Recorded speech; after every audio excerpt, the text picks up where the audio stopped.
Loid was an orphan who got adopted by the strongest S-rank wizard and became an adventurer, but his party fired him because he was a useless support mage. However, no one except his teacher knows that he is actually the chosen hero who will defeat the Demon King. When Loid was just a boy, his hometown got destroyed because of the Demon King's attack. However, he survived and an S-rank adventurer wizard named Merlin found him. She seemed to have lost someone precious in the battle against the Demon King too, and to cope up with her loss, she decided to adopt Loid and take him as her disciple. Merlin takes him to her house, and the very first thing she does is create a fireball out of thin air. She tells the awestruck Loid that if he can't create fire using magic by evening, he can't have dinner. Loid keeps trying hard to create flames, and as soon as he succeeds, he excitedly runs to show it to his teacher. Merlin sarcastically tells him that he did good before blowing out his tiny fire and then roasting him medium rare, saying that he still has a long way to go. Soon after that, she shows him how to summon water from the ground, and Loid gets it right on the first try itself. However, instead of appreciating him, Merlin acts like a sarcastic again and drowns him in water to show him this is how it is supposed to be done. As days pass by, Loid learns new types of magic, but Merlin is never satisfied. Even when he creates an ice sculpture of her, she uses her magic to teach him a lesson. She controls the sculpture and grabs Loid before increasing the size of the statue, telling him that he lacks skills. She then breaks down the sculpture and Loid falls to the ground. Being the naive boy he is, he believes Merlin fully and promises to work hard to overcome his lack of skill. A few days later, Merlin gets a terrible hangover and Loid uses his magic to heal her, and the first thing she does after getting up is hugging and thanking him. The very next moment though, she drags him outside to practice magic. Time passes and one night, Merlin is looking at some ancient texts with a disturbed and painful expression on her face. Suddenly, Loid comes there to call her for dinner, and as she gets up, she accidentally drops the book on the ground. Loid helps her pick it up, but the moment he touches the book, all the information inside it is uploaded into his brain and he passes out. Merlin freaks out on seeing this because Loid just learned an ancient magic spell just by touching the book, which means he has the qualities of being the chosen one. That brings back some traumatic memories for Merlin, and she doesn't want Loid to repeat the same mistakes she did. So that night, as Loid sleeps peacefully, Merlin goes to his room and places a magic spell on his forehead through a kiss, sealing the knowledge of the ancient spell inside his brain because she doesn't want him to trust his power too much.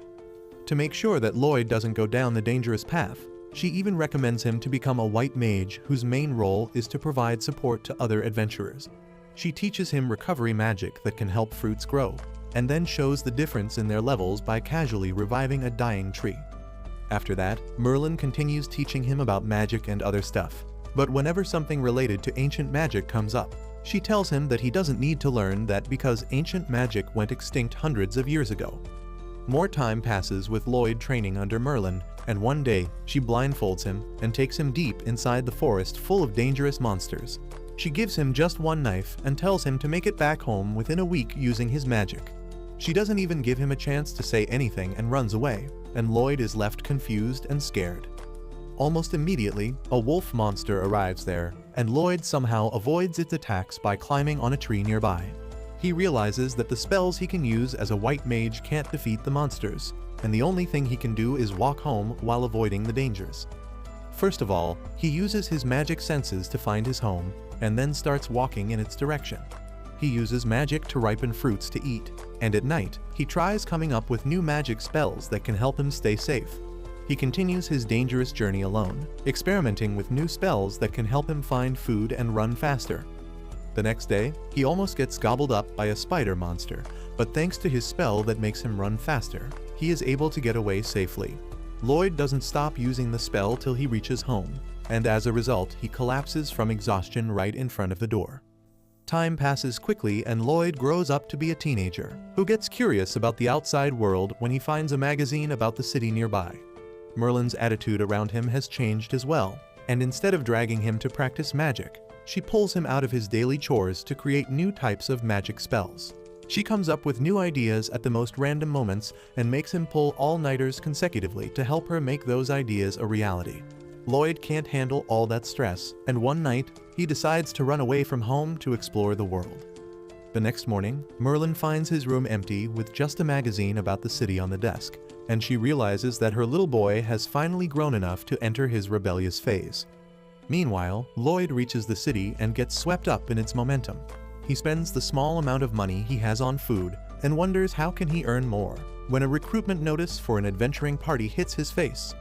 He doesn't even notice that someone was watching him and decides to try his hand at becoming an adventurer. The first mission he takes after joining the party is fighting a cyclops, and he is thrilled because he has never seen anyone fight such strong monsters before. The cyclops is pushing back Alan, the leader and main DPS of the party, and he asks their healer to cast a healing spell on them. Loid decides to help out as well by instantly casting a support spell over all his party members, but none of them even realize it. The archer quickly shoots an arrow into the monster's eye, blinding it, and as it tries to take the archer out, the tanker named Riina rushes to block the attack. She is shocked because she feels almost no weight behind the punch, and in the meantime, the mage of the party binds the cyclops, giving Alan the chance to finish it with one slash. Because of this, Alan becomes a star overnight and people begin hailing him as a hero. On the other hand, Loid is completely neglected and gets only loose change as his payment because he is D-rank white mage. He accepts that amount because he thinks he is only worth that, and when Alan says they should toast to their success, he quickly excuses himself because he doesn't drink. The girls are pissed because he refused Alan's offer, but he doesn't actually mind because he doesn't consider Loid a member of their party. He says that all white mages are useless, but they still need one to comply with the guild rules, and it doesn't make a difference if it is Loid or anyone else. Riina, however, thinks that there is something no one is paying attention to, and she is quite curious about Loid. On the other hand, the guy keeping tabs on Loid turns out to be Merlin's informant, and he gives her constant updates about her student. Merlin says that she is not worried about Loid as long as he doesn't get too arrogant, and the spy will ask her if she regrets what happened in the past. Merlin bites her lips as she recalls the day she fought against the Demon Lord with her party led by hero Sybil. The Demon Lord could not win against them, so he decided to self-destruct instead, destroying an entire city with him. Hero Sybil used the ancient magic to revive all the people who died because of the Demon Lord's attack, but he had to sacrifice his life to do that. Losing him was a great blow to Merlin, and while she adopted Loid just as a coping mechanism, she never thought he would be a chosen one just like Sybil. She swears that she will never repeat her mistakes, and she will do whatever is necessary to keep Loid safe. Back in the city, Alan quickly becomes a big shot after slaying powerful monsters thanks to Loid's support. Of course, no one notices this except Riina, who only has a faint idea about it. One night, Alan receives a request from the soldiers to defeat some golems that are killing their troops near a patrol point. Alan quickly takes up the offer, thinking that it will be quite easy. He takes his party to the patrol point, and Loid uses his magic search to find that they need to enter the waterfall to fight the golems. Once inside, Alan fights the golems, but a summoner keeps creating new ones each time. Loid realizes that the summoner is using a magic stone to create new golems, and he quickly buffs the archer, telling her to shoot the summoner. She obeys him, and her arrow somehow curves around a pillar to hit the summoner in the chest. Loid then orders the wizard to teleport the magic staff to him, and he immediately seals it as well. This doesn't sit well with Alan, who feels that only he can give orders to his party. He then decides to focus on the golem, and Loid warns him to step back because the golem is out of control after losing its master. Alan doesn't listen to him and charges ahead, and Loid has to use a special magic to catch up to him and save his ass from getting squashed by the stone giant.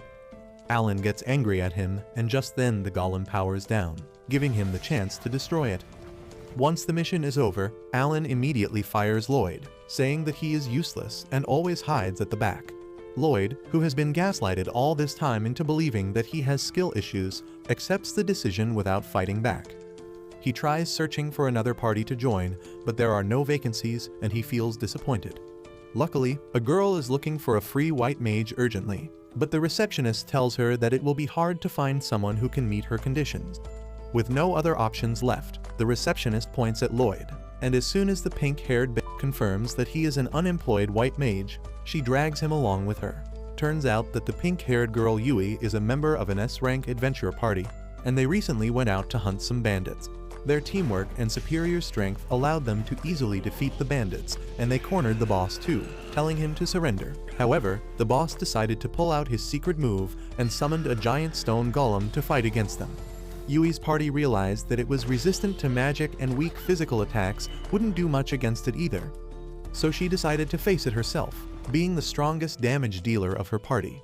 She dashed towards the golem and striked it with her full power, but she could only leave a scratch on the golem's body. She had to back away and dodge the golem's attack, and then she asked their party's white mage to buff her up. The white mage seemed to be lost in her thoughts, and it took her a second to process what Yui had just said. Luckily, she was able to cast a spell to increase her strength in time, allowing Yui to defeat the golem with her next attack. After they arrested all the bandits, Yui went to talk with the white mage Clum, who apologized for spacing out earlier because it could have cost Yui her life.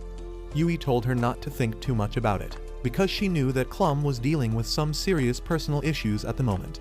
She asked her about how everything was going at her home, and then Clum suddenly handed her resignation to Yui, because she needed to take a break to look after her sick sister. That leads us to the present moment, where Yui eagerly grabs Loid's hand and drags him to her base. Her party members take a moment to process that she found a white mage because they were sure that she would fail. Yui then introduces Loid to everyone, but she doesn't even know his name yet. After that, she introduces her party to him, which includes Dagas, the shield user, Cross, the archer, and Silica, the mage. Lastly, she introduces herself as the swordsman and the party leader, welcoming Loid to their party. Loid asks her when did he consent to joining the party, and Yui is taken aback because she didn't even realize that she never asked him the main question. Dagas and Silica understand that she eagerly dragged this stranger to the base without explaining everything, and they apologize to him for that. After that, they turn to Yui, telling her that even if she found a white mage, he can't replace Clum, and they should give up on their current quest. Yui gets upset on hearing this and says that their client asked them for help, and they can't turn them down like this. Loid asks them why don't they let another party take the quest, and Dagas tells him that it is not possible because they are dealing with an A-rank quest. Only parties ranking A and above can take on such quests, but currently, all A-rank parties are out of town, and only they can accept this mission because they are an S-rank party. Loid is shocked to hear that he is standing in front of S-rank adventurers, and he really wants to help them, but once again, his low self-esteem makes him believe that he is too weak to be of any use. However, Yui suddenly speaks up on his behalf, telling her party members that they should at least give Loid a chance to prove his abilities before they rule him out. She takes him to the woods to show his skills, and Loid feels nervous, thinking that he is going to disappoint everyone here. Yui keeps telling him to do something, and Dagas asks her to at least tell the newbie what kind of spell he should cast because he looks confused. Yui asks Loid to cast enchantment magic on all of them, but Cross and Silica think that it will not be possible because only very skilled white mages can do that.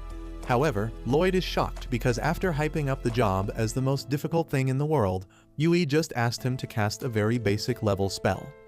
He asks her if she is sure that this is the test he needs to pass to join her party, and she affirms. The other party members tell Loid that he doesn't need to act strong if he can't do it, because they know how difficult it is. However, Loid tells them that he will do it. He quickly summons his staff out of the dimensional storage, and that is already enough to shock everyone. He then casts 5 different types of enchantment spells on them at once, and they don't even realize it because he is too fast. Yui asks him where did he pull that staff out of, and he tells her about the storage spell that he can use to keep things. He then asks if she is satisfied with the results of the enchantment spell, and Yui is confused because usually it takes more time and an incantation to do that. Everyone starts feeling lighter and stronger as a result of the spells, and to try out the effects, Yui swings her sword at a big tree nearby. She is able to cut through the tree cleanly, even with a gentle swing, and her entire party is flabbergasted at this. Loid then tells them that he cast 5 types of enchantment spells on them, and they almost can't believe what they hear.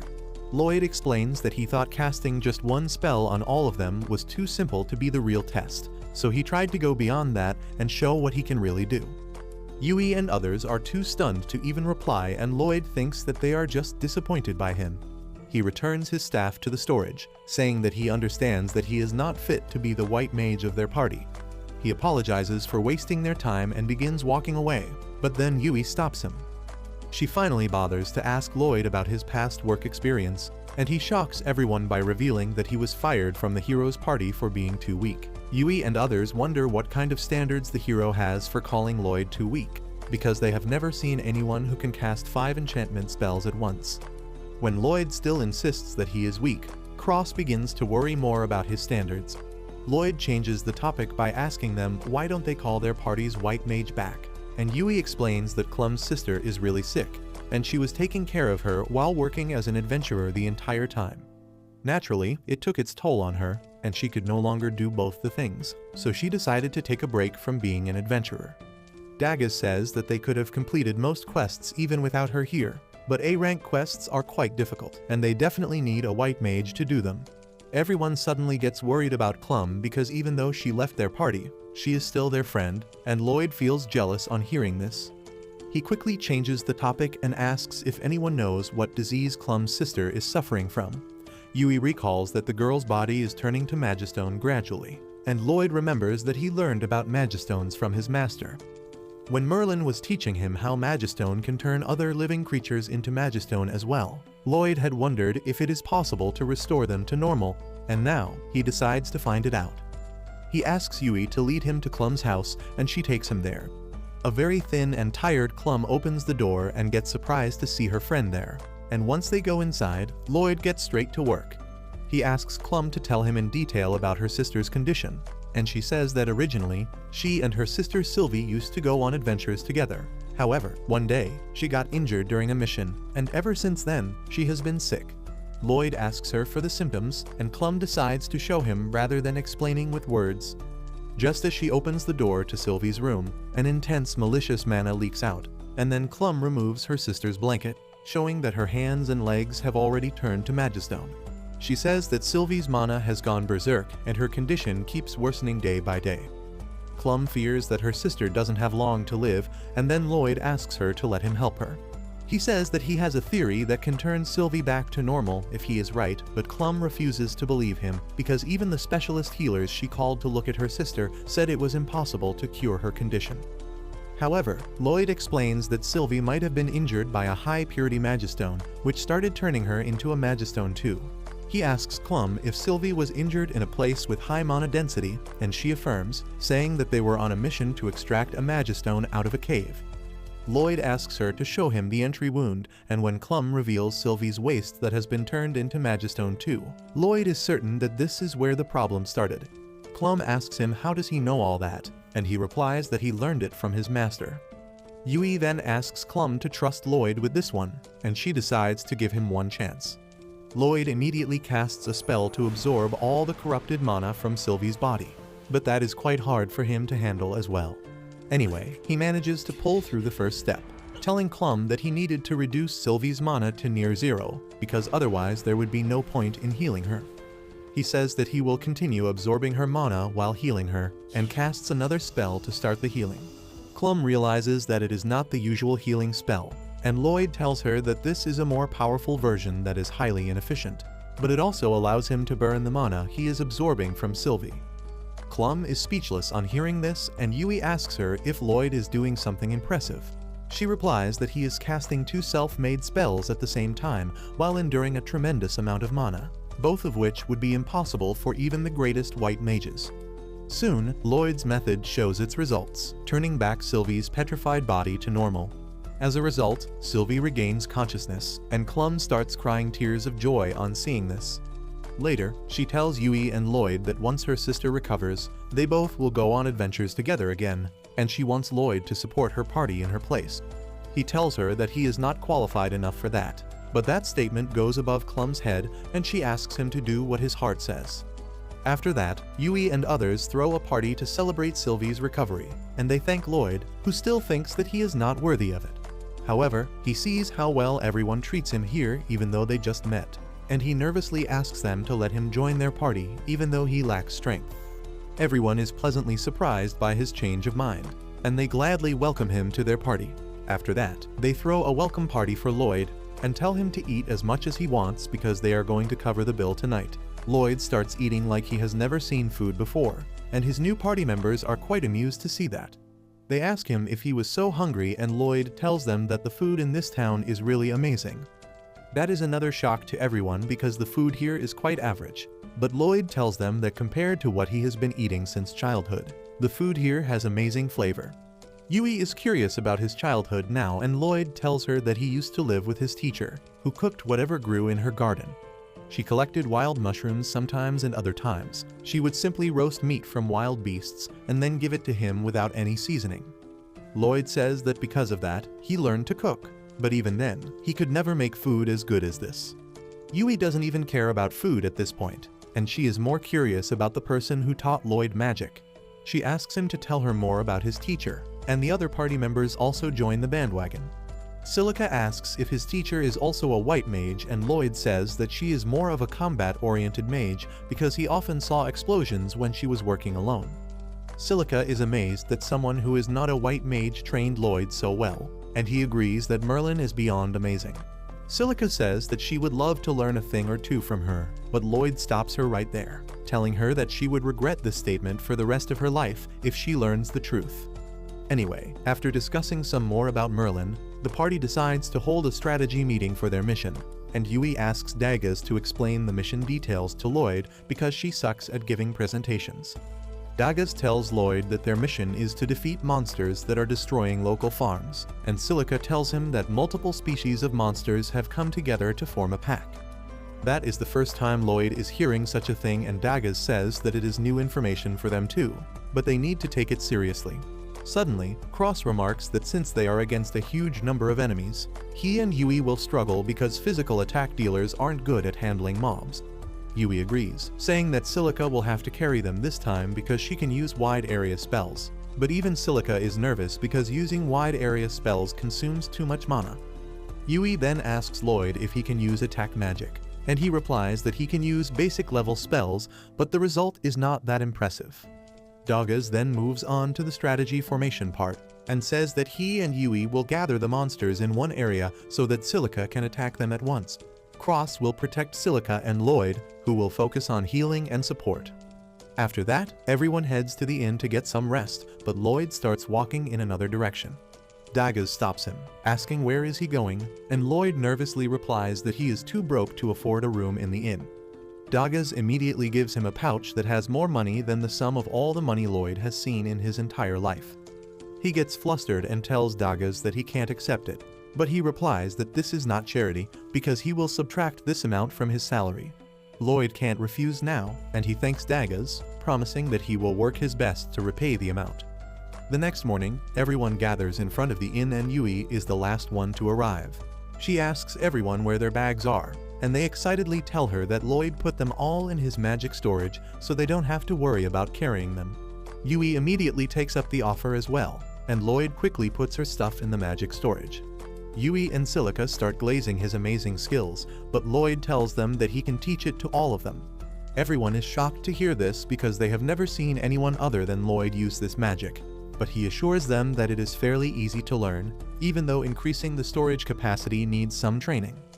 With that, they depart on their mission, and on the way, Loid learns the importance of having fun during long quests.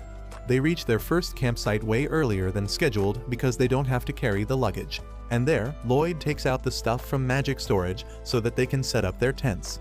Yui decides to go splash around in the river now that they have set up tents, but Daggaz scolds her, saying that they still have to collect firewood and food. Loid volunteers to collect firewood, and Yui thanks him for reducing the workload. She then drags Silica away with her so that they can take a bath, and in the meantime, Loid goes to the forest and collects some dried sticks. He then spots the fruit he used to eat in his childhood and decides to take a handful for his party members, when suddenly, he hears Yui screaming. He rushes towards the direction of the scream and finds a giant serpent monster attacking Yui and Silica, who are completely defenseless against it. Loid immediately rushes in to help them, attacking the monster to grab its attention. Using this chance, Yui and Silica rush to the shore, and Loid waits for them to cover their bodies with a towel before tossing their weapons to them. He then instantly casts 2 enchantment spells on them, and Yui immediately lunges at the monster, cutting it in 2 with a single strike. However, even the severed head of the monster puts up a fight, and Silica tells Yui and Loid to take cover before she shoots a fireball at it, taking it down in 1 hit. She is shocked because she usually doesn't have that kind of firepower, but it doesn't come to her mind that Loid buffed her up. Meanwhile, Yui thanks him for saving their asses and asks him to put her sword back in the storage again, when suddenly, her towel drops and Loid gets to see the plot she'd been hiding. Both of them freak out, and Loid gets slapped even though it was not his fault. Anyway, once they return to the campsite, Loid decides to teach everyone how to use storage magic. He tells them to open up a space using their palms at first, but they don't understand how to do it. However, on Silica's advice, they give it a try, but they just look like a bunch of morons squishing an invisible balloon.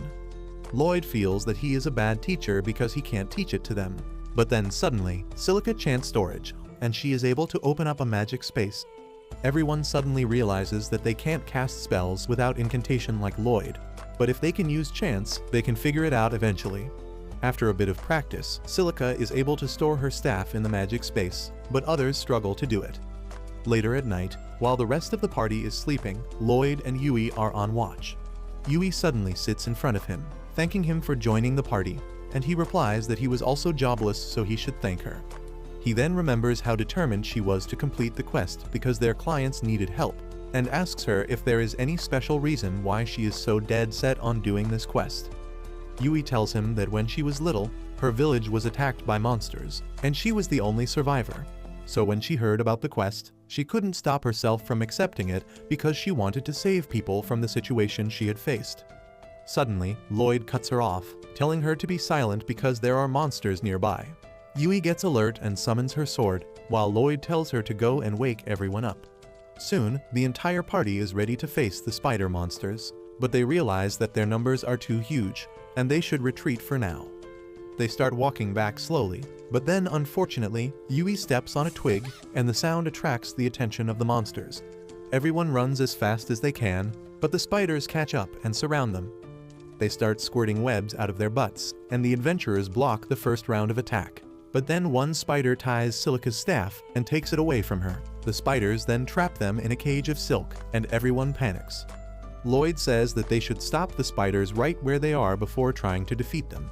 He quickly enchants his teammates and then tells Yui to attack first. She leaps up, cutting through the silk web, and then returns Silica's staff to her. In the meantime, Yui rushes towards a spider, blocking its sticky spray and then quickly chopping off its legs. She then surfs on the silk squirt of the spider to quickly travel towards the second one, cutting off its legs as well. Next, Loid tells Silica and Cross to join the offense. Silica creates some fireballs and Cross shoots arrows through them, setting the spiders on fire with the burning arrows. The fight ends with that, and Loid realizes that he started yelling orders even though he is the newest member of the party. He apologizes for getting carried away, but Dagus tells him that it was a good thing because he has the qualities of a natural-born leader.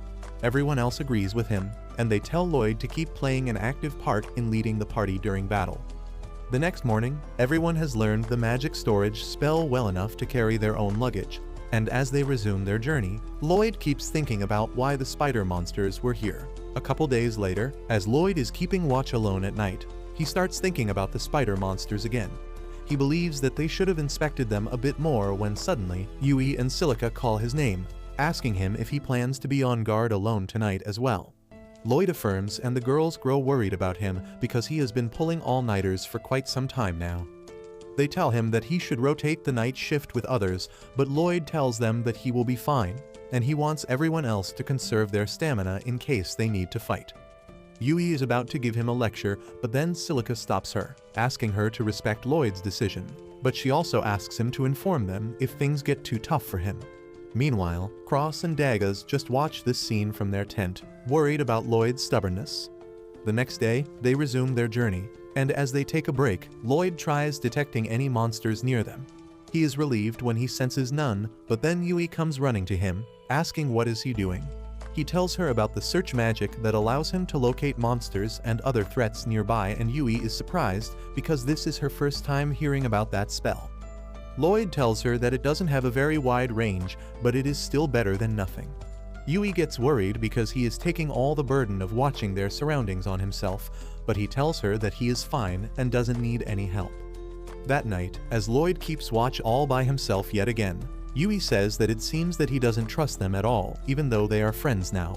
Silica tells her that different people have different pace of getting comfortable with each other, and there must be some trauma in Loid's past that makes him stay away from others. She also believes that there is a reason Loid can't see how awesome he is, and that is why he tries to compensate for it by working too hard. Yui gets curious about Loid's past on hearing this, but Silica tells her that he will tell them everything once he gets comfortable with them. On the other hand, Dagas approaches Loid, asking him to come with him because he needs some help, while Cross volunteers to keep watch in his place for the time being. Loid goes with Dagas, who sets up an elaborate trip alarm that can alert them in case any monsters approach their campsite. Loid is impressed by this, and then Dagas tells him that the alarm will alert them about the monsters, so he should get some rest. Loid says that there is no need for that, and he can do a better job than this alarm, but then Dagas suddenly confronts him, asking if he doesn't trust the party. Loid replies that he trusts them, but Dagas tells him that his actions seem to say otherwise. Loid remembers the words of Merlin and his former boss, both of whom told him that he was inexperienced and useless. He tells Dagas that if he doesn't work hard, he may cause problems for others, but Dagas confidently tells him to cause troubles for them in that case. Loid doesn't understand what he means, and Dagas explains that they formed a party to handle things as a team that they couldn't handle on their own, and obviously, everyone causes some problems sometimes. He asks Loid to rely more on his team, and that is the first time the dimwit has heard of that concept. Dagas manages to convince him to get some rest with that, and in the tent, Loid smiles to himself, thinking about how he has people he can rely on now. The next morning, he puts this concept to practice and nervously asks Yui if she can help him fetch some water, and she is glad to help him. On the other hand, a noble named Michelle receives a report from a shady black mage, telling him that he has planted magic stones in all the spots he told him to.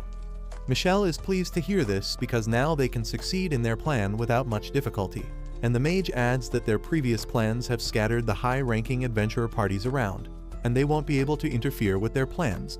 However, the hero's party is still available, and they may be an obstacle in their way. Michelle replies that they can't do anything about that because the hero's party only moves when they get command from the king, but he believes that the hero alone won't be able to stop what is coming next. Back in the forest, Loid and his party find it odd that there are no monsters near them at all. Loid decides to widen the range of his search spell, and he is able to locate a group of monsters 10 kilometers ahead. Cross remarks that it must be really close to the farms they are heading towards. But before Loid can tell him the details, Yui jumps into the conversation, asking Loid if he can really search things in a 10-kilometer radius. He affirms, and she goes mad because the other day he told her that his range isn't that big. Loid tells her that 10 kilometers is not that big, and Yui starts screaming at him. But then the other party members tell her to focus on the bigger problem for now. They rush towards the location of the monsters and find that they have already reached the farmlands that they were supposed to defend. They are shocked by the incredibly huge pack of wolf monsters, but Loid is more worried because this was the only place that he could find monsters in. He wonders where the rest of the monsters have gone, and the rest of the party finds that strange too because monsters usually don't leave their territory. While everyone is wondering about the reasons, Cross spots something really strange in the middle of the wolf pack.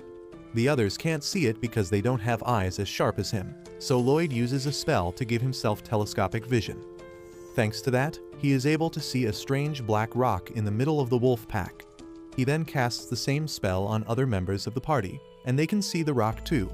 Dagas remarks that it looks like a magistone, and Silica says that the black aura around it is worrying.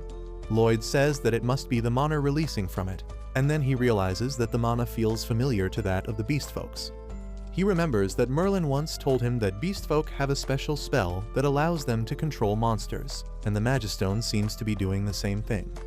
Loid immediately casts his search spell again, and he notices another huge group of monsters approaching them.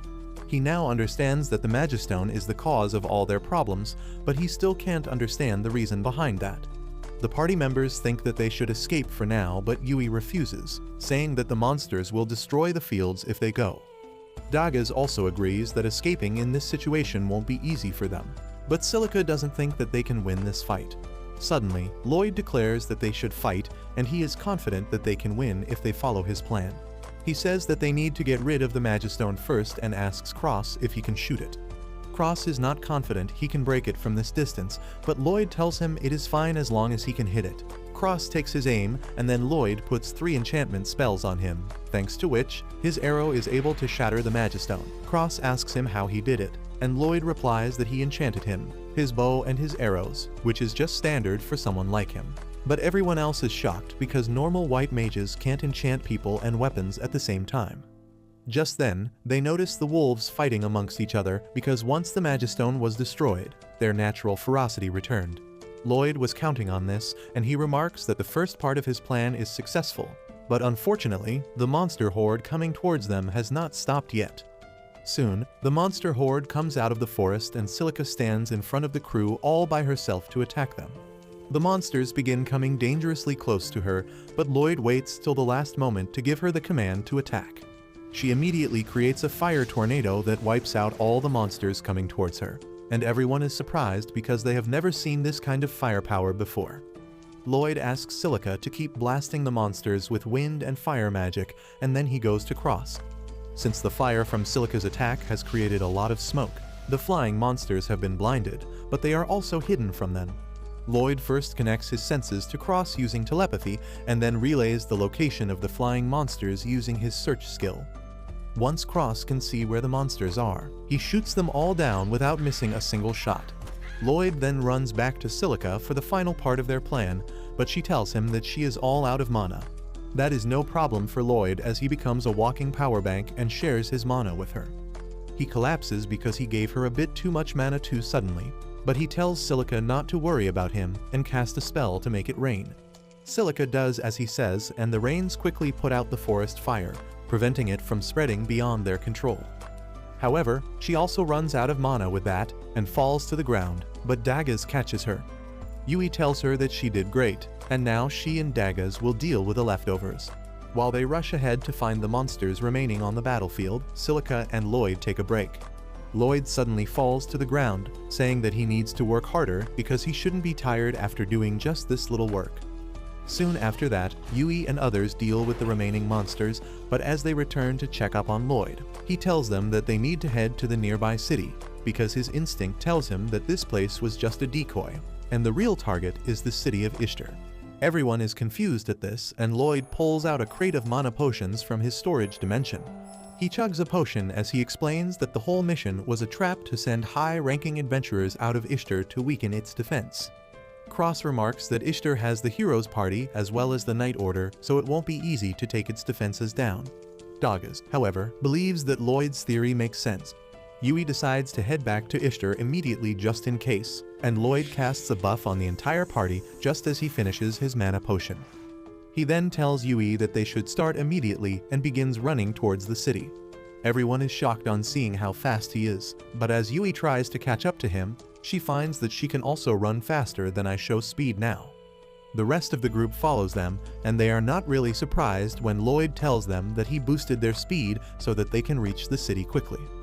Meanwhile, Michel is doing some paperwork in his mansion when suddenly, the demon General Grist appears there, telling him that his army is ready for action. Michel is pleased to hear this, and the two men discuss how easy it was for them to send an army to the city of Ishtar without anyone noticing, thanks to the powers of a beastfolk girl they kidnapped. Michel says that they will keep using her powers for their benefit in the future, and Grist leaves that matter to him. On the other hand, Loid and others are rushing towards Ishtar, and they take a break to catch their breath. They are confident that they will reach Ishtar quickly at this rate, but Silica is worried that Loid might be getting tired because it is really hard to maintain enchantment magic. He replies that it is hard for people who are not used to it, but his teacher basically forced him to use it a lot, and he developed a habit to cast enchantment spells for a long time. He tells her about the time Merlin threw him into a forest, and since he couldn't beat the monsters, he simply ran away. That forced him to develop new and more efficient spells to stay fast. He says that the training was hellish, but since Merlin scolded him a lot for having trouble with it, he must have just been bad. He believes that this is a regular training method, but Silica and Yui tell him that it is not normal at all. Loid's dumb thinks that his training was even weaker than regular training methods, and he decides to train even harder. The girls can't even tell him how wrong he is, and then Daggaz and others get refreshed to resume their journey. Loid casts the speed increase buff on them and then uses his search magic as well to make sure there are no monsters nearby. They resume the journey with that, but then Loid suddenly stops, forcing everyone to crash on him. They ask him what the hell is wrong with him, and he replies that his search skill detected something, but it is not a human or a monster. He has a bad feeling about it, so he tells everyone to go on ahead without him while he checks out the source of the uneasy feeling. However, Yui tells him that in case it turns out to be something dangerous he can't handle on his own, he will need their help, and he agrees to that. They soon reach a hut and Loid is now sure that he can sense demons inside it. The party is shocked to hear this because demons are found on the other side of the mountains and they should not be here. Loid says that demons are banned from entering human territory, so they shouldn't be here, but everyone else reminds him that they have been ignoring the ban and attacking humans for the past few years. They ask him why is he acting like he didn't know this, and Loid tells them that he doesn't have any memories of his childhood, because he was adopted right after the war ended. Everyone gets worried that they might have triggered some bad memories, but Loid assures them that he is fine. Cross says that they need to return to the city and report this matter to the knights urgently, but Loid says that they should gather some more information first. He feels the same energy from the demons as they felt from the Black Magistone earlier, and everyone gets alert on hearing this. Loid says that if these demons are really planning to attack Ishtar, their investigation becomes even more important. Yui agrees with him because if they don't do anything, Ishtar might be in danger, and everyone agrees with her. They get close to the house, but there is no one inside. So Loid uses his search skill again, and finds that the demons are under the ground instead of the house. Dagus says that they should look for an entrance, but Loid decides to skip that part. He tells Silica to use earth magic, but before that, he buffs up everyone. Silica then creates a sand pit in the ground in front of them, causing the roof of the underground tunnel to cave in on the demons trying to perform a ritual. The demons scatter to avoid the falling debris and Yui immediately jumps in, taking one of them by the throat. She asks what demons are doing on this side of the continent when suddenly another demon uses his magic to throw the debris at her. Yui easily blocks it all and then cross-shoots a demon while another one escapes. The demons hide behind the rubble, but then Silica uses her skill again to turn the rocks into sand, exposing them. They try to attack her, but Dagas blocks their attempt, forcing them to run away. One of the demons escapes the room, and when Yui tries to chase him, she can't open the door. Two more demons try to ambush her, but Cross pins their robes to the ground, making them easy targets for Yui to take down.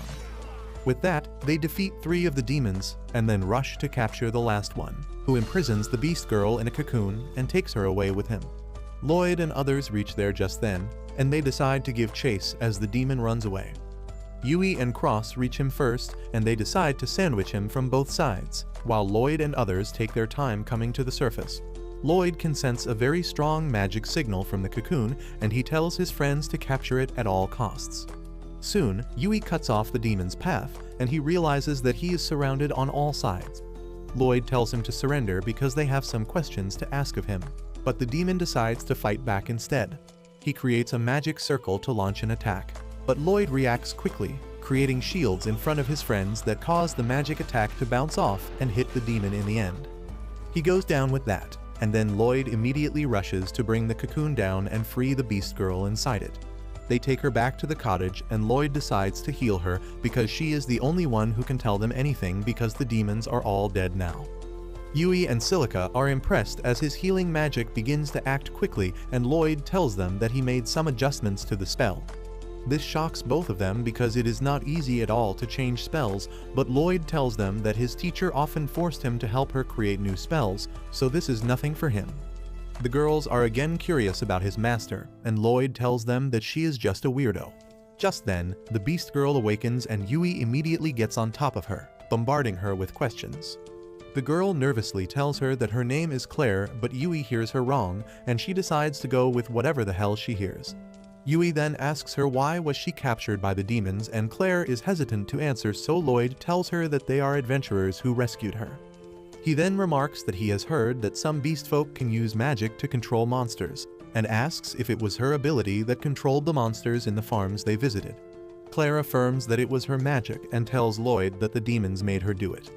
Now that all the facts are in front of them, Loid and others are sure that the demons want monsters to attack Ishtar because that is the gateway to the continent. They decide to head back immediately to protect it and take Claire with them too.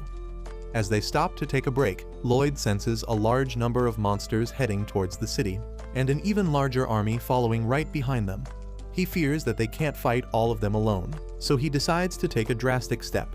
He tells Yui and others to rush to the city and warn the knights, while he stays behind with Claire, using her power to stop the monsters. Meanwhile, in the city, Loid's former party leader, Hero Alan, is troubled by another issue. He has not been able to find a white mage to replace Loid, because he rejects everyone just by looking at their resumes. The girls in his party nervously tell him that even the best candidates can only cast 2 enchantment spells at once, and Alan calls them a bunch of incompetent morons. The shield user Rena says that maybe Loid was special, and Alan mocks her for even thinking something so stupid. Just then, a knight enters the room, telling Alan that he has an urgent message for him. He reports that their forest patrol unit spotted a massive monster army heading towards them, and they need the hero's help immediately. Alan and his party are shocked to hear this, but he decides to accept the request, and the knight is really happy to hear this. He immediately leaves to relay the good news to other knights, but as he goes, the girls ask Alan if they can really fight such a huge monster army without a white mage. He replies that it is a direct request from the kingdom, and they should accept it to score some brownie points. More than that, he wants to show the world that he is still the strongest, even without a useless support mage in his team. On the other hand, Loid and Claire reach a cliff from where they can see another monster horde, which is even larger than the one heading towards Ishtar.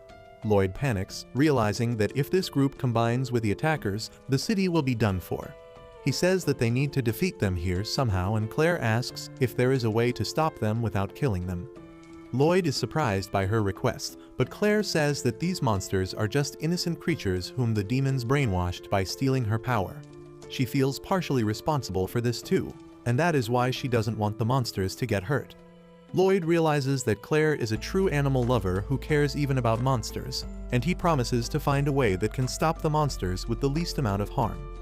Claire gets really happy at this, and then Loid looks at the monster horde before asking her if she can send them back home using her power. Claire is not confident that she can command all the monsters, and Loid tells her that he will increase her mana capacity and spell efficiency. Claire decides to give it a try and steps ahead. Loid gets ready to buff her up, but she is unable to cast her spell because of the interference of a dark device in the forest. Back in the city, Alan has reached the Adventurers Guild, and he mocks the adventurers gathered, calling them too weak for the job. The adventurers are offended by this, and then Alan's girls tell him that all rank and above parties are out of town. He mocks them even more, and one guy gets ready to throw hands. His friend stops him because they shouldn't fight the hero, and luckily, the guild master arrives before the situation worsens. He says that they are here to fight monsters and not each other, and Alan scoffs as he gets up to declare his plan. He says that their mages will start the fight by firing their most powerful spells to kill as many monsters as they can, and after that, he will lead the knights and other fighters to hold back the monsters while the mages recharge their mana. Alan believes that a bunch of monsters won't be a problem with his brilliant strategy, but the other adventurers wonder if he was dropped as a child. Alan notices their dissatisfaction and asks if they have something to say. A mage nervously says that they don't have enough power to kill a bunch of monsters in one hit, and others agree, saying that even killing one is a pretty big order. Alan yells at them, saying that this is the bare minimum they should be able to do, but then the mage of his own party says that she is not so confident either. She claims that the power of her spells has been decreasing recently, and she can't do powerful attacks like before. Alan yells at her, asking why did she hide it from him all this time, and the girl timidly tells him that she is not the only one because everyone else in the party has also felt their performance decline ever since Loid was kicked. Alan loses his temper on hearing this, asking why did they betray him by staying silent for so long, and Rena tells him that they didn't betray him, he just didn't notice because he grew complacent ever since becoming a hero. She says that he has not even trained in a bit, so that makes it even more pitiful that he hasn't noticed a change in his strength. The crowd is aghast to learn that Alan has not been practicing, and he calls Rena a bitch for ratting him out. He tries to punch her, but she easily blocks his ass attack, making him lose even more aura in front of everyone. He runs away in embarrassment and his girls follow him, but Rena stays behind. The other adventurers panic because they can't win against the monsters when the hero is this weak, but Rena tells them to calm down because she will assume the command. She declares her intentions to leave Alan's party because he is no longer fit to be called a hero, and she will fight alongside all of them. Everyone is relieved to hear this, and Rena says that their best chance at survival is to find the white mage named Loid. Meanwhile, Loid and Claire find a black magistone, which is the thing that is blocking her spells. Loid tells her that they found this magistone in another location as well, and this is what's controlling the monsters. He says that they need to destroy it, and Claire says that there must be multiple magistones nearby, because the horde is too large to be controlled by just one. Loid asks her if she can detect the magistones, and she replies that she can only do it when they are close to her. That is enough for Loid, and he uses his search magic and sense-sharing spell combo to find the location of other magistones quickly. Claire hasn't even understood that part when he suddenly casts an invisibility spell on themselves so that they can get closer to the magistone without getting noticed by the monsters. Claire starts getting suspicious of Loid's abilities at this point, but she follows him to the magistone and neutralizes it with her powers. As soon as she does that, the monsters are freed from its control and leave the area. On the other hand, the adventurers and knights are ready to face the monsters at the city border, but the captain of the knights is anxious about their plan. The adventurer guild master, on the other hand, decides to believe Rena's words and puts his faith into Loid's hand. Earlier, as Rena told the adventurers about how Loid was the secret MVP of the hero's party despite being a white mage. The adventurers couldn't believe this, but the guildmaster did, and he told Rena that they won't be able to get Loid's help this time because he is out of the city on a quest and will take a week to return. Rena was shocked to hear this, but she immediately calculated that Loid could shorten the duration of the travel. She asked everyone to gamble their lives on Loid returning, and since they have already made that decision, the guildmaster sees no point in worrying. Just then, the monster horde approaches them and Rena commands the archers and the mages to start attacking. The attacks weaken the monster formation, and as they jump into the trenches, powerful water currents sweep them away, buying more time for Loid and his party to return. Soon, the night arrives and Yui's group takes a break, hoping to reach Ishtar as quickly as possible to support Loid.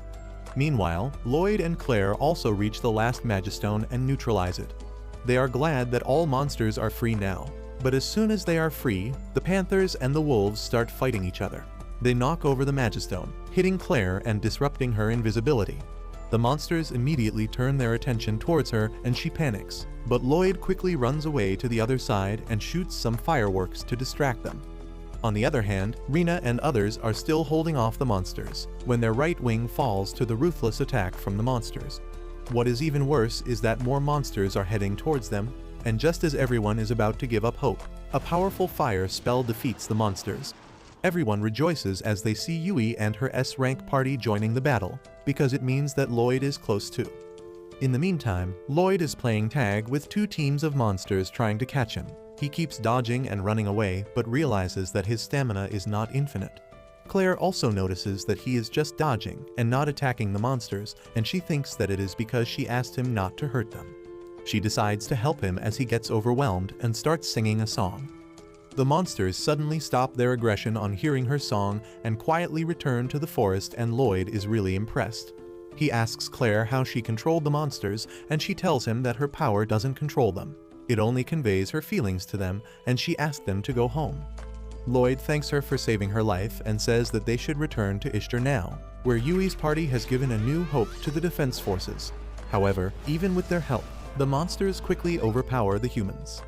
Rena also gets injured during the fight, and soon after that, the monsters break through the defense formation entirely.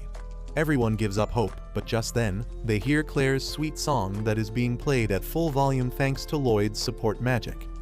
Her magic suddenly pacifies the monsters, and they head home without attacking any human or another monster. Everyone is surprised by this, and Loid tells Claire that her amazing magic saved many lives here. However, the battle is still not over as a group of giant rock golems head towards the city, and Loid decides to stop them at any cost. On the other hand, the mastermind of the monster invasion, Michelle, is sipping wine and thinking that Ishtar might have already been destroyed by now. Just then, his servant comes in with urgent news, and Michelle thinks that it is the sweet news of their victory. However, the servant tells him that the monster horde has retreated and scattered instead of attacking Ishtar. Michelle can't believe this news at all, and he demands an explanation from his servant, but the poor fellow has no idea himself. Meanwhile, Claire tries to use her skills on the golems as well. But that doesn't work, and Loid realizes that the demons must be interfering. He decides to meet up with his party to discuss what they should do next and enchants himself as Claire so that they can run fast. They run straight through the horde of golems who notice them and try to attack them. They jump to the side to stay safe and then approach the trenches set up by the soldiers. Loid suddenly grabs Claire by her waist and jumps over the trench, and then some. Everyone is impressed by his enchantment magic, and they realize this is the guy Rena wanted them to trust. As soon as Loid lands on the ground, his party is there to greet him. He tells them that it is all thanks to Claire that the monsters are retreating, but now they have to deal with the golems. He suddenly falls to his knees, and his friends get worried that he is too exhausted after casting support magic non-stop. Loid, however, tells them that he will rest only after the battle is over. Just then, the guildmaster comes there to greet Loid, and he is surprised to see a furry with him. Loid asks him to take Claire to safety, and the guildmaster orders the knights to look after her. He then says that Loid is their only hope to win this battle, but Loid doesn't know who put this idea in his head. Just then, Rena comes there and tells him that Alan is not participating in the battle. Loid is surprised to hear this, and Rena explains that Alan clashed with the adventurers at the guild earlier and abandoned his duties. Loid can't believe he left the people of this city in danger despite being the hero, and Rena says that he doesn't even deserve to be the hero. Suddenly, she starts groaning in pain because she is injured, and Loid quickly heals her injury completely. The guildmaster is really impressed by this, but Loid collapses again.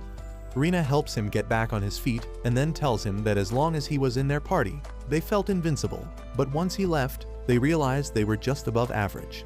She says that she should have realized it earlier and stopped the others from kicking him out, but Loid doesn't believe he is anything special.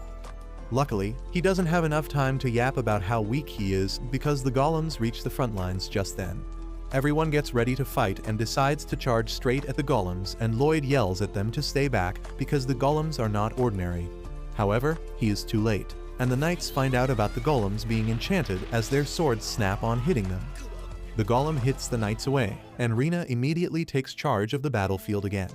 She commands the magicians and archers to attack the golem from a distance, but their attacks don't do any damage. The golem crosses the trench, pushing the soldiers back, and everyone starts to panic. Loid decides to cast buffs on everyone, but his friends tell him it might be too much for him.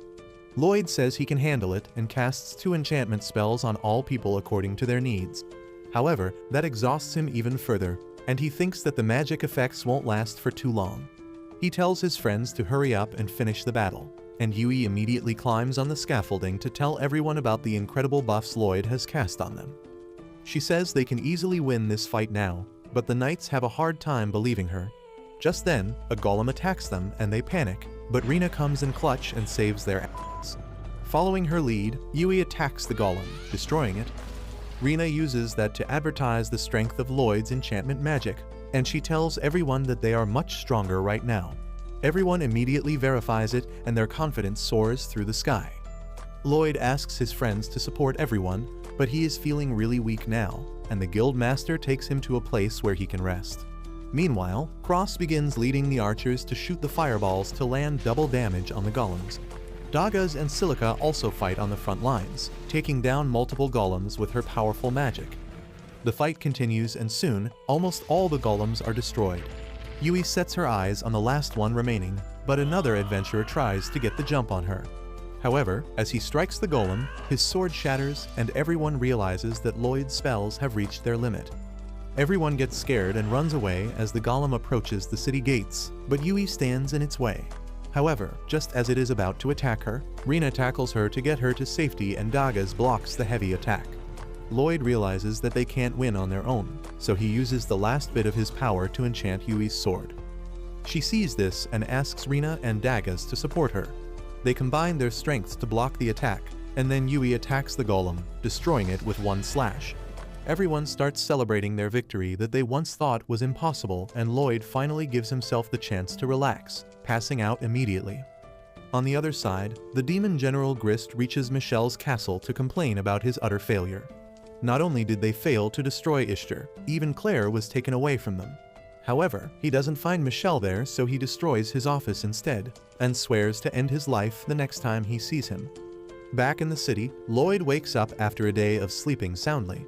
Yui comes to check up on him, and he begins and crying that he fainted because he was weak. Yui doesn't even want to argue with him at this point, so she tells him to come with her. As soon as she opens the inn's door, the people outside start cheering on Loid, calling him their hero. He gets nervous at this and closes the door because he can't handle so many people at once. Yui gets angry at him and tells him to go out and face his fans. He does get out, but through the window, so that he doesn't have to deal with everyone. On the other hand, Merlin's spy, Will, reaches her door and she immediately blows it up, thinking that he is a thief. However, Will doesn't even get a scratch from the blast, and Merlin lets him in, where other members of her party are already present. Merlin then asks Will about Loid, and he tells her that he was kicked from the heroes' party. She is shocked to hear that, but Will tells her it is a good thing because his new party treats him much better. However, he also informs her about Loid's lack of confidence and impossible standards when it comes to himself. Merlin knows she is to be blamed for that, but she doesn't want him to repeat the mistakes that she did in the past. Back in the city, Loid is hiding from the crowd because he doesn't understand why they are chasing him. His party finds him and tells him that everyone is just grateful to him because he saved the city. Loid doesn't think he deserves such attention, but everyone tells him that he should have a bit more confidence in himself. Following their words, Loid decides to greet the crowd, but he still doesn't think that he deserves all this attention. He tells the people that they should give more credit to the knights and the adventurers, but they themselves give all the credit to him. They call him the hero of Ishtar, and Loid decides to do his best to get used to this treatment. On the other hand, Alan is pissed that everyone is calling Loid a hero, and his girls remind him that his hero title will be revoked because he denied an emergency request. He knows that too, and he decides to ditch the town along with his girls. Back in Merlin's residence, everyone has a drink, because today is the day their friend hero Sybil sacrificed his life to kill the Demon King and save the people who got caught in the crossfire. Will then suddenly drops the bombshell on everyone, telling them that the demons are on the move again, and they tried to use beastman magic to make monsters attack Ishtar. He suspects that they are trying to revive the Demon King, and Merlin panics because that would erase everything Sybil sacrificed his life for.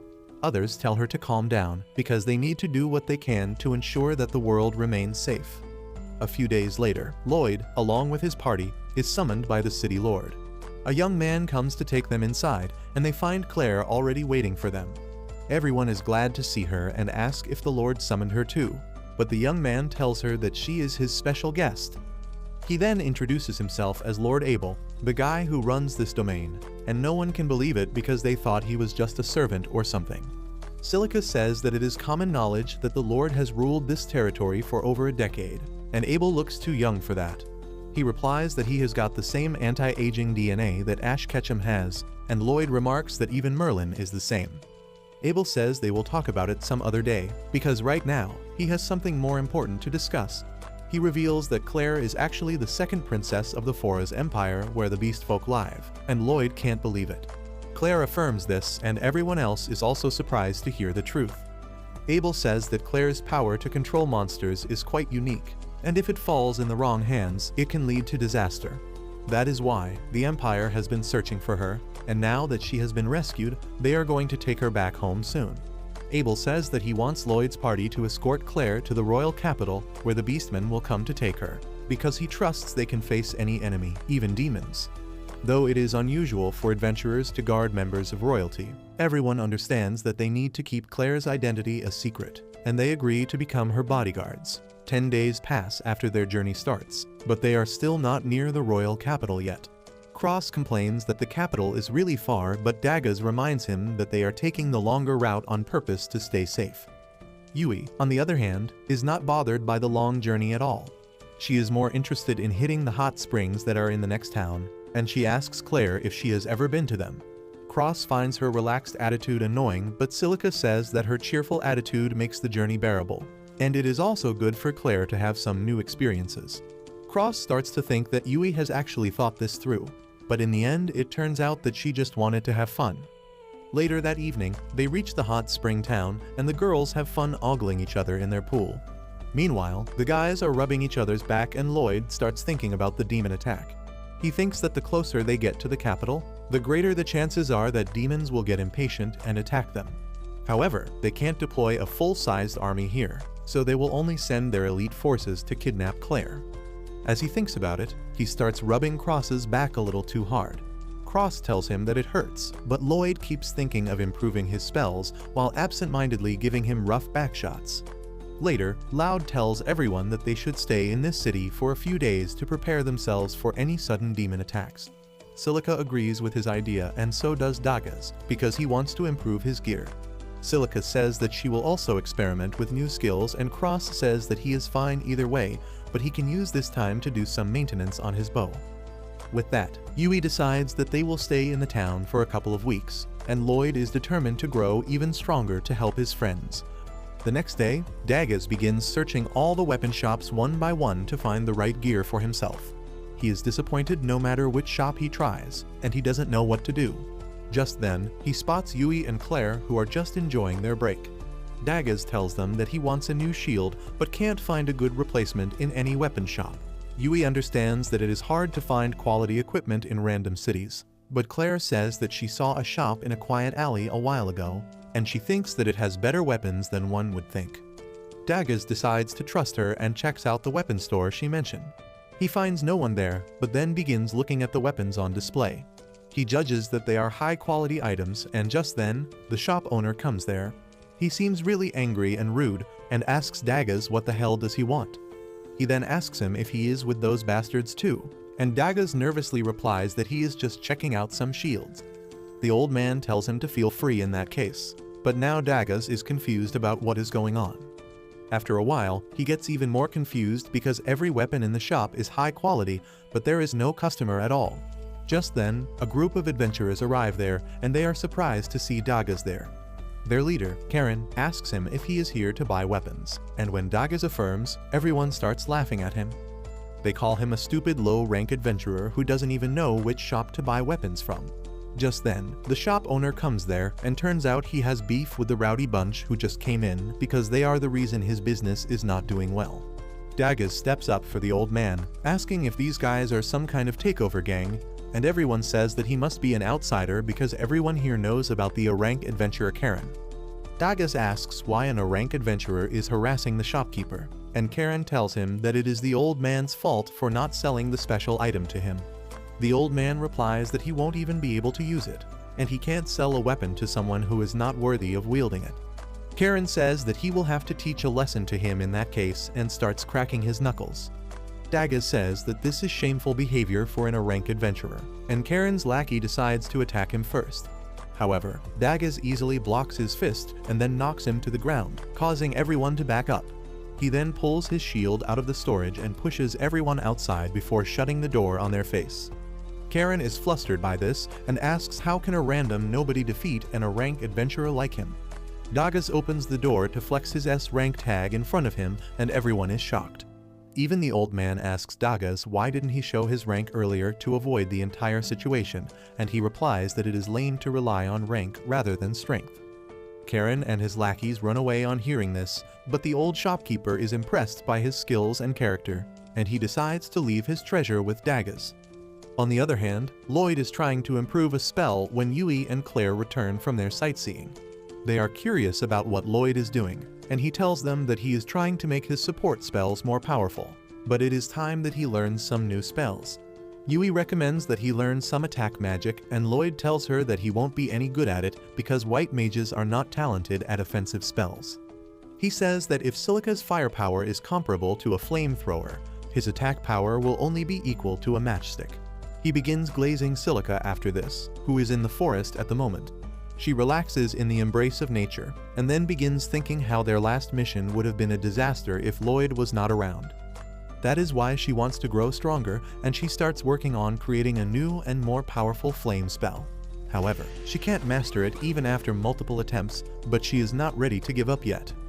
Back at the inn, Yui says that she has known Silica since childhood, and she has always been hailed as a genius with an enormous amount of mana.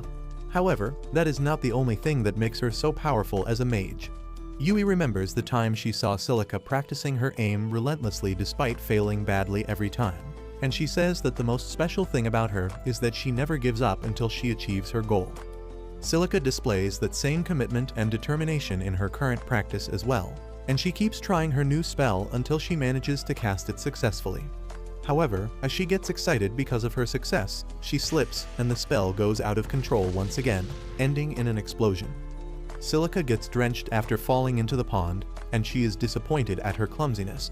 She decides to head back home for today, when suddenly, she hears something approaching her. She gets ready to fight in case it is a monster, but surprisingly, it is just Dagas. Dagas tells her the story about what happened at the shop, and how the old man pulled out a legendary shield made from the most durable materials in the world to thank him. He said that no ordinary person could use it, but still Karen and his minions come to pester him about it each day. The shopkeeper told Dagas that he could possibly use the legendary shield, but before he gave it to him, he had a condition. He wanted Dagas to investigate the mysterious explosions in the forest that were terrorizing the people in the city.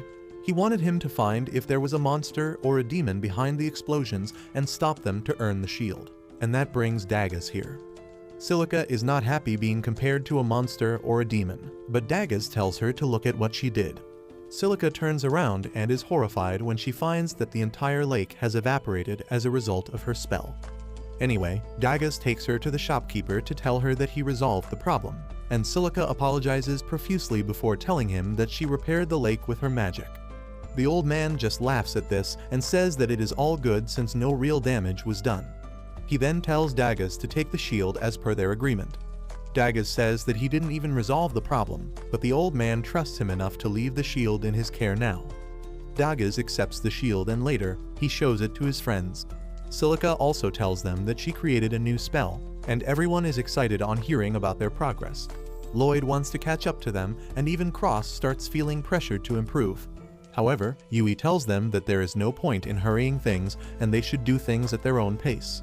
The next day, Cross decides that he also needs to do something to get stronger because Dagas and Silica have already produced results. He has already done maintenance on his bow and is training hard as well, but he knows that it is not enough to make him improve suddenly.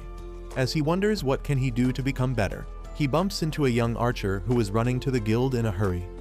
Cross helps him get up and then sees his adventurer tag. The boy asks him if he is an adventurer too, and when Cross affirms, he requests him to join his party. In the end, Cross can't say to the puppy eyes of the boy named Lin, and he joins his party for one mission.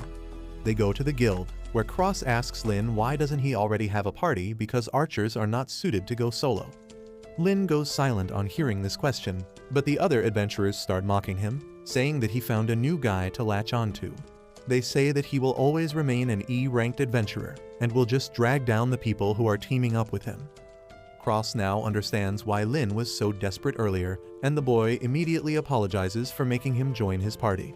However, Cross assures him that it is fine because he is also stuck at his rank. Lin gets happy to hear this as he thinks that he finally found someone who understands him. On the other hand, Yui is trying to hit all the famous restaurants in the town, but she is also worried about her increasing body fat. While she is debating if she should eat out or not, she sees a commotion nearby. A noble lady is lashing out at a poor kid who got mud on her dress, and she orders her guards to unalive him. The townspeople don't even want to bother with that because her family is quite powerful, but Yui steps in and tells the woman to stop. The woman gets furious at this and asks her if she even knows who she is talking to. Yui replies that she is talking to a hag who can't act her age, and she is lashing out on a kid because she is a disgraceful Karen. The woman gets furious and commands her guards to attack Yui first. Meanwhile, Yui tells the boy to run away and then summons her sword to block the attack from the guards. Everyone is shocked at seeing a sword come out of nowhere, but the woman tells them to keep attacking her. At the same time, Cross and Lin go to the forest where they spot a group of red slimes. Cross thinks that even an E-rank adventurer can take down the red slimes, and he decides to assist him. He immediately summons his bow and arrows out of his storage spell, and Lin freaks out on seeing this. He asks Cross how he did that, and he pretends that it is the only spell he is good at. Anyway, Cross destroys some slime cores with his precise strikes, and Lin is impressed. Cross tells him to attack the slimes too, and he immediately takes aim. However, Lin's aim is so bad that even the Stormtrooper Academy will not take him in, and Cross realizes that it is going to be a long day for him. Meanwhile, Yui is toying with the woman's guards and treating them like warm-up. While the woman is going mad with each passing moment, the townspeople recognize Yui as an S-rank adventurer and realize that the guards can't beat her. However, the noblewoman has her mage hiding among the crowd, and she signals her to trap Yui using magic. The mage casts a spell that ties Yui in chains, draining her mana and stamina. She can't break free from the spell, and the woman orders her guards to kill her. However, just then, a mysterious woman arrives there, telling them to fight fairly. The noble bitch tells her to get out of her way, and instead, the hooded woman becomes the Flash and knocks out the guards as well as the mage before anyone can see. The noble woman is aghast on seeing this, and then the hooded woman swiftly approaches her, knocking her out just by scaring her shitless. After that, Yui thanks the mysterious woman who saved her life and asks how she can become as strong as her. The woman tells her that she is pretty strong for her age, but Yui wants to become stronger since she wants to catch up to Loid. The woman is surprised to hear Loid's name and removes her hood, revealing that she is one of Merlin's party members. She wants to help Loid out for Merlin's sake, so she agrees to train Yui for a bit. They go to the forest where the woman tells Yui to call her Lilith. Yui realizes that it might not be her real name, and she feels that Lilith is shady, but she is a good person. Lilith then summons a massive sword out of her storage spell, and she is shocked when Yui recognizes the spell. On the other hand, Loid is racking his brain as he tries to come up with a new spell, and his friends get worried about him. They tell him to take a break, and then Claire offers him to come on a walk with her. They go to a nearby restaurant to eat some sweets, and then Loid suddenly asks Claire if the spell she uses to communicate with monsters is an ancient spell. Meanwhile, Cross teaches Lin how to use a bow properly, and the boy picks it up pretty quickly. At the same time, Lilith also starts Yui's training, and tells her to cut a tree that is a few feet away from her. Yui thinks that it is impossible, but then Lilith sends a flying slash made of mana towards the tree, cleanly cutting it in two. Yui is impressed by this technique, and she decides to give it a try too. Back in the restaurant, Claire affirms that she uses ancient magic, and Loid asks if he can also learn ancient spells because they are incredibly powerful and effective. Claire tells him that he cannot, because people with the potential to use ancient magic are born once in many centuries. If people who don't have an aptitude for ancient magic use it, they face great negative effects. She talks about a great mage who used an ancient spell, even though he didn't have the potential for that, and as a result, he lost his life on the spot. That is why she wants Loid to stop thinking about ancient magic, because just attempting it would put his life in danger. Loid understands and decides to give up on that approach and figure out something else instead. Back in the forest, Cross and Lin have defeated all the slimes, and Cross says that it would have been quicker if they had a special bow that could allow them to use rapid fire skills. He tells Lin to collect the slime bodies, but just then, a giant spider monster arrives there and begins eating the slimes. Cross tries attacking it, but his arrow is not effective against it. He realizes that they need magic or rapid fire skill to defeat the monster, but he doesn't have the tools for that right now. However, Lin has an idea, and he tells Cross to summon the arrows out of storage rather than pulling them out of his quiver to save time. Cross tries his idea, and surprisingly, it greatly reduces his draw speed. He is able to launch a barrage of arrows on the spider's head, killing it. They return to the guild with that, and Cross lets Lin take all the credit for the mission so that other adventurers start considering him a skilled archer. After that, Lin asks Cross if he is actually a high-ranked adventurer, and he starts tweaking as he sees that Cross is an S-ranked adventurer. On the other hand, Yui is trying to learn the flying slash technique, but it is much harder than she thought. However, Lilith is confused because it was quite easy for her. Yui wonders what kind of monster she is, but she keeps trying to learn the skill. Lilith asks her why is she so desperate to grow stronger, and Yui tells her how she became overconfident after reaching S rank, but Loid humbled her, and now she wants to become as strong as him. Lilith is impressed by that, and just then, a monster pounces on her from behind. Yui spots it and warns her, but Lilith doesn't move, and in an attempt to save her, Yui sends a flying slash towards the monster.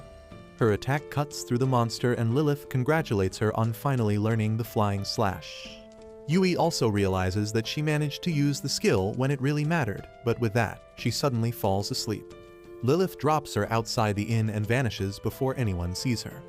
The next morning, Yui is excited to resume their journey, and Loid is tweaking because he thinks he didn't make any progress during this time, even though he created new spells and improved existing ones. On the other hand, the demon General Grist reports his failures to his boss, who is really disappointed in him. He shames him for not being able to capture a single human city even with the huge monster army, and Grist promises that he will not fail again. His boss, probably the Demon Lord, commands him to find Claire before anything, and he accepts the order. Once outside the castle, Grist begins throwing a tantrum because he doesn't have a single lead. But just then, Michelle, the mastermind behind the previous attack, shows up. Grist is angry at him and asks how dare he show his face here, and Michelle replies that he has not received payment for the previous mission. Grist wants to tear him apart immediately, but then Michelle tells him that Claire is heading towards the capital of the human empire, and instead of knights, a bunch of S-rank adventurers are guarding her. Grist asks why he is telling him this, and Michelle replies that he needs to clear up his reputation after the previous failure, and he wants to help the demons in capturing Claire. Meanwhile, Loid and his party continue their journey when suddenly, they sense some motion in the bushes. They get alert, but luckily, it turns out to be just a bunny. To be sure, Loid uses his search spell and finds that there are no demons nearby. They decide to take a break after that, and Loid starts staring at Yui like a creep. He tells her that it looks like she and everyone else have mastered something new, because they were full of confidence earlier when they got ready to smoke the rabbit. He, on the other hand, feels anxious because he doesn't think his preparations are enough. Yui tells him that he should have more confidence in himself, and Claire supports her. She tells Loid that he is the most powerful member of the group, but he thinks she is talking out of her ass. However, other members of the group also feel the same. They tell Loid that they trained in the village to catch up to him, and he needs to realize his true strength, because that is where real confidence comes from. Yui tells him that if he underestimates himself, he won't even know how to improve, and Loid replies that he will work on being more confident from now on. On the other side, Merlin decides to visit an old friend who lives in a castle. The guards stop her from entering, so she uses magic to brainwash them and enters the castle, but she knows that most of it is an illusion. She soon reaches a wall and dispels the illusion cast on it to reveal a door, but just as she is about to knock, the door opens and a furry pulls her in. Merlin asks the furry named Ryon how did she know she was here, and she replies that she could smell her magic power. Anyway, Merlin gets to business and inquires about the Demon Kingdom. Ryon tells her that the son of the previous Demon King's son runs the magic kingdom of demons, but they can assume that this generation of demons is not as strong as the previous one. After that, Merlin starts praising Ryon's research, but she believes that Merlin is much more amazing because she can cast magic without incantation, and she invented many new types of spells by studying ancient magic. However, Merlin is not here to talk about herself. She pulls out an ancient magic book from her storage spell and asks Ryon to analyze it. She wants to know if they can use this half-book to seal the Demon Lord, which makes Ryon worried because that means the Demon Lord can revive. Back in the forest, Loid and others decide to be more careful because it is about to get dark soon. Loid decides to do one wide-range scan of the area, but something interferes with his spell. Suddenly, a thick fog starts filling up the area unnaturally, and when Silica tries to disperse it with magic, she finds that she can't even summon her staff. Loid remarks that it seems the work of demons who are manipulating the mist with magic to prevent them from using their weapons. They immediately start running towards the village to get out of the fog, and Yui says that if the demons are blocking magic with the fog, they won't be able to find them either. Loid replies that they might have some hidden means to find them, and even if the demons fail, there is the danger of monsters attacking them. At the same time, Ryon finishes analyzing the book, and she tells Merlin that it still has traces of magic left behind by their friend Sybil. Merlin gets bittersweet feelings on hearing that, and she says that it is the final message of Sybil. She then asks Ryon if she remembers the orphan named Loid whom she adopted, and reveals that he once touched the book and turned out that he is compatible with ancient magic. That makes him a chosen one, just like her and Sybil. Ryon says that it is still not easy for people to use ancient spells until they hit the peak of their profession, and Merlin says that she trained Loid hard so that he would become powerful. However, she failed to understand his emotions, and he ran away from the house to become an adventurer. She states that right now, Loid is escorting the Beastman princess to the capital, and she came here to see him again because she misses him terribly. On the other hand, Loid and his friends reach the village, but it is also covered in fog. Loid amplifies Silica's magic power so that she can summon her staff, and once she gets it, she uses a wind spell to blow away the fog, revealing a gang of demons standing in front of them. Claire immediately recognizes Grist as her kidnapper from the last time, and he tells Loid and others to hand over the girl to him because he has use for her. He sends his wizard underlings to attack first, but now that Loid and others can use magic, they summon their weapons and get ready to fight. Yui sends flying slashes towards the enemies to take them down, and Silica attacks them with fireballs. Cross climbs on a watchtower and rapid fires arrows to take down the wizards before they can put up their guard. Meanwhile, Grist walks towards Claire unbothered by anything, and when Cross tries to shoot him, his arrows just bounce off. Even Yui's flying slash is useless against him, and Grist simply charges towards Claire. Dagas blocks his punch with his legendary shield, and Yui uses this chance to attack his exposed back. However, her sword stops at a distance away from Grist's back, almost as if he has copied Gojo's Infinity. Loid realizes that he is releasing magic power to make it work as an invisible armor, and Grist decides to deal with him first because he seems the smartest guy here. He jumps up to attack him, but Silica attacks him with her new spell. Even that doesn't do much damage, and Grist moves behind Loid and others while the smoke clears. His underlings close in on them as well, but as everyone panics, a huge wave of ice sweeps through the street, freezing all the wizards but sparing Loid and others. It was cast by a beastman who is here to save Claire, and he is not the only one assisting Loid's party. The green-haired spy named Will is also there, and he confronts Michelle, who is behind spreading the fog. While the two of them talk more and fight less, the beastman climbs down from his perch and heads towards Claire. He declares that all adventurers are useless, but he will give them a pass this time since they kept Claire safe.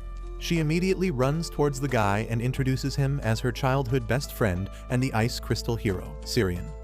Yui has heard about Syrian and his foul manners, and his behavior only proves that the rumors about him being a mannerless brute are true. However, he folds whenever Claire scolds him, and the girls get a bit curious about their friendship. Just then, Grist breaks free from his ice prison, and everyone gets ready to fight him, but Syrian tells them to stay back because he will deal with this bastard himself. He kicks the ground and sends an ice wave to freeze him, but Grist breaks free of that easily. He kicks some ice crystals towards Syrian, who catches them easily and launches an intense attack on him. While Grist initially evades all the attacks, he starts having trouble as the battle goes on.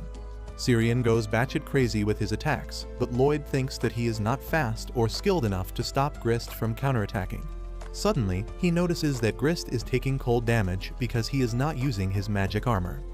This makes him realize that something is fishy, and he warns Syrian to be careful. However, this arrogant douchebag refuses to listen to an adventurer, and that turns out to be his worst mistake.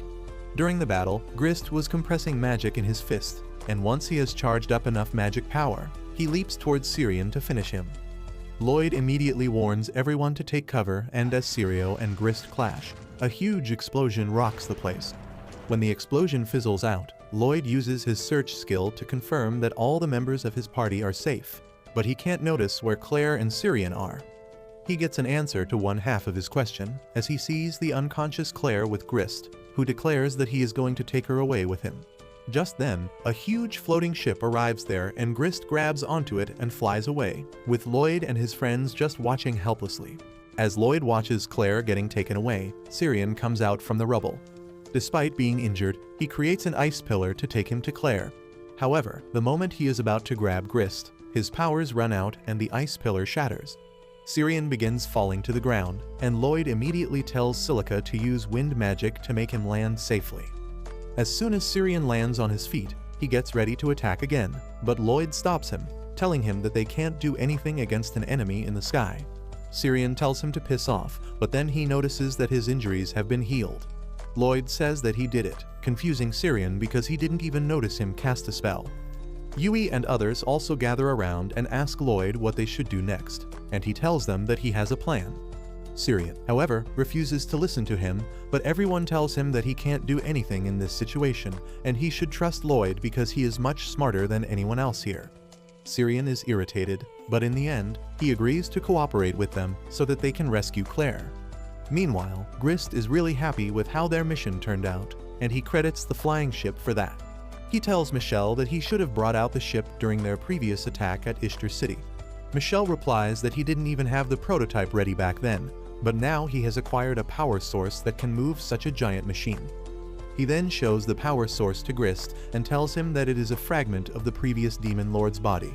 Grist is shocked to hear this, and Michelle explains that the previous demon lord blew himself up, but he managed to find a fragment of his body that still contained his mana. He developed a device to extract that mana and use it to power this ship. Grist is not happy that he is using their respected demon lord as a battery, but Michelle laughs, saying that he is a scientist at heart and likes to discover new things. Just then, his ship's alarm rings and Michelle immediately goes to the control panel to see what is happening. He finds that Syrian is creating ice blocks and using them as stepping stones to jump towards them, and Loid's party is following in his footsteps. Syrian is really impressed that Loid has created anti-gravity magic, but Loid tells him that it is only a short-range spell and they need the footholds to reach closer to the ship. They soon reach the ship and summon their weapons from storage, but Grist also comes out to face them. He is confident that he can beat everyone just like he did the last time, but this time, Loid casts powerful buffs on everyone. Syrian attacks Grist first, but once again, his magic armor blocks everything. However, Loid sneakily casts another spell on Grist and then signals his friends to attack. Silica sends acidic fog towards him, but Grist just dispels it using magic, and then Yui and others also launch a barrage of attacks on him. However, Grist's magic armor repels them all and kicks their asses once again. He asks Syrian if he thought that he could defeat him this time, and he replies that he knew he couldn't beat him by himself. Grist says that even the entire group can't beat him, and then charges up his magic punch again. He is about to hit Syrian, but Dagas comes forward to shield him. Grist gathers magic in his fist again, but then suddenly, it freezes and shatters. He is absolutely dumbfounded by this and wonders how did he lose his arm when not a single attack reached him. Syrian tells him that it is because of frostbite from the chilly winds surrounding them, and Grist still can't get what that means. Loid steps forward and explains that when Syrian first attacked him, he cast a spell on Grist so that he became unable to feel pain. After that, they just had to tire him out and wait for the frostbite to take over his body. Loid tells Grist that his magic armor is really strong, but it can only protect him from the attacks he can see or sense otherwise. With his pain receptors blocked, he had no way of knowing how badly the cold air was hurting his body. Grist asks how the hell did he even figure it out, and Loid replies that during his fight with Syrian earlier, he saw his hair freezing even though he avoided all attacks. That made him realize that if he can't notice an attack, it will deal damage to him, and he made sure that everyone kept attacking him to distract him while Syrian cast his spell. Grist is pissed at this, but suddenly the pain nullification magic starts wearing off, and his arm begins hurting. He immediately runs back inside the ship and tries to free the monsters that Michelle is researching on. Michelle tells him to stop because he is not done studying the monsters completely, but Grist doesn't care because he needs someone else to fight the adventurers. Just then, Loid and others arrive inside the ship and spot Claire trapped in a cage. Syrian gets angry and demands the kidnappers to release Claire, and the impatient Grist breaks the locks of the monster cages. Michelle panics as his experiment subjects are let out from their cages, but they are completely out of control now, and a giant snake begins coiling around Grist. This gives Michelle an idea, and he decides to conduct an experiment to see how the monsters perform in real battle. He pulls out a magic device from underneath the floor and cranks it up, releasing a magical sound wave that brainwashes all the monsters into obeying him. In the meantime, Syrian destroys the prison Claire was being kept inside and brings her to safety. However, before they can take her and run away, Loid's group finds the monsters ready to attack them at Michelle's command. They draw their weapons to fight back, but Claire stands in their way, asking them not to harm the innocent creatures. She suddenly starts using her ancient magic to control the monsters, and they are freed from Michelle's brainwashing. However, her magic creates some side effects as well, and the ship starts rattling as Michelle's magic circles begin to malfunction. He wonders what is happening, and at the same time, Grist takes the support of the ship's power system to maintain his balance, only to get a powerful shock that knocks him out cold. At this point, Michelle realizes that the ancient spell Claire used resonated with the Demon King's fragment, causing it to go into overdrive mode. He realizes that it will explode if they let it be and immediately takes it out of the magic device, cooling it immediately. However, because of that, the ship starts falling down, but Loid uses his anti-gravity magic to stabilize it. Suddenly, Grist starts acting weird, and he orders Michelle to give the Demon Lord's fragment to him. Michelle realizes that the consciousness of the Demon Lord has hijacked Grist's brain and it is trying to use him as a vessel. He is really excited to see how it turns out and throws the fragment towards Grist, causing him to emit powerful dark mana. The monsters are terrified of him and soon, they get sucked into the dark mana vortex which starts wobbling and changing shape. Then suddenly, the dark mana disperses and Grist comes out of it in the form of a chimera. Everyone is horrified to see this, but Michelle is really thrilled because everything is an experiment to him.